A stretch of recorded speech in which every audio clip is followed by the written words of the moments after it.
મહેસાણામાં ભગવાન ગણપતિને guard of honour અપાયું। ગાયકવાડી જમાનાથી ગણપતિ સ્થાપન વખતે અપાય છે ઓનર। 125 વર્ષ જૂની પરંપરાને પગલે પોલીસે ગાર્ડ ઓફ ઓનર આપ્યું। ગણપતિ મંદિર ખાતે ગણપતિ મહોત્સવના પ્રથમ દિવસે ઓનર આપવામાં આવે છે। રાજ્યસભાના સાંસદ મયંક નાયક, એમએલએ મુકેશ પટેલ પણ ઉપસ્થિત રહ્યા।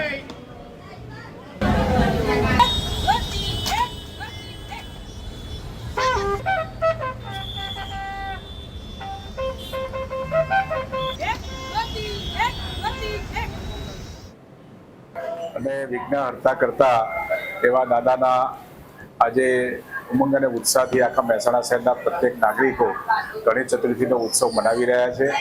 આજે આનંદનો માહોલ છે અને આ ભવ્યાથી ભવ્ય મંદિરની અંદર વર્ષોથી સલામી આપીને આ ઉત્સવ ઉજવવામાં આવે છે।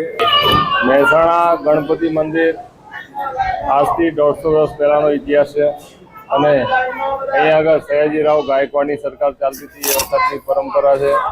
અહીંયા આગળ રાજમહેલ રોડની ઉપર ને સયાજીરાવ પોતે પણ અહીંયા આગળ રાજમહેલની અંદર રહેતા હતા। એ વખતે અહીંયા આગળ ભગવાનના દર્શન કરીને પછી જ એમના નિજ ઘરની અંદર જતા હતા।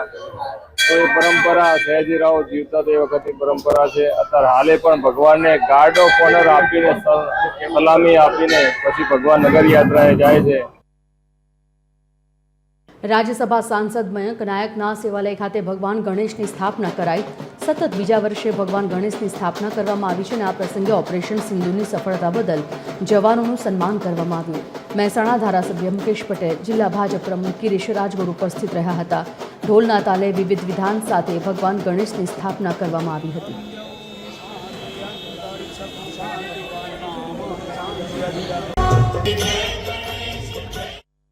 पता है आपको कि हिंदुओं का सबसे बड़ा त्यौहार है गणेश चतुर्थी और इस पावन पर्व के दिन जो है हमें मयंक नायक भाई जो आदरणीय सांसद हैं इस क्षेत्र के, इन्होंने बुला करके जो हमारे आपको पता है कि ऑपरेशन सिंदूर में जो हमारे जवान जो भारत पाकिस्तान की रक्षा में लगे हुए थे इनका मान सम्मान किया।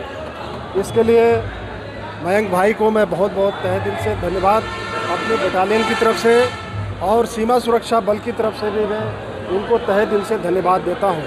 ऑपरेशन सिंदूरना माध्यमથી આપણા પડોશી દેશ પાકિસ્તાનને 22 મિનિટમાં જે જવાબ આપ્યો છે અને દેશના વીર જવાનોએ પોતાની સાહસનું અદમ્ય ઉદાહરણ પૂરું પાડ્યું છે કે ત્યાંના કોઈ સિવિલિયનને નુકસાન ના થાય અને જે આતંકવાદી તત્વો છે એના અડ્ડાઓ નાશ કરી અને જે પ્રકારનું સાહસ બતાવ્યું એ બદલ ઓપરેશન સિંદૂરના સાહસપૂર્ણ કાર્ય માટે દેશના જવાનોને અભિનંદન આપવા માટે એમની આવનારા વિઘ્નો ભગવાન ગણપતિ ના આપે, વિઘ્નોનું હરણ થાય એ માટે પ્રતિકાત્મક રૂપે અહીંયા મહેસાણા BSF કેમ્પ ખાતેથી જવાનોને અહીંયા બોલાવીને એમની સાથે ગણેશોત્સવ ઉજવવાનો એક અમારો આ પ્રયાસ છે।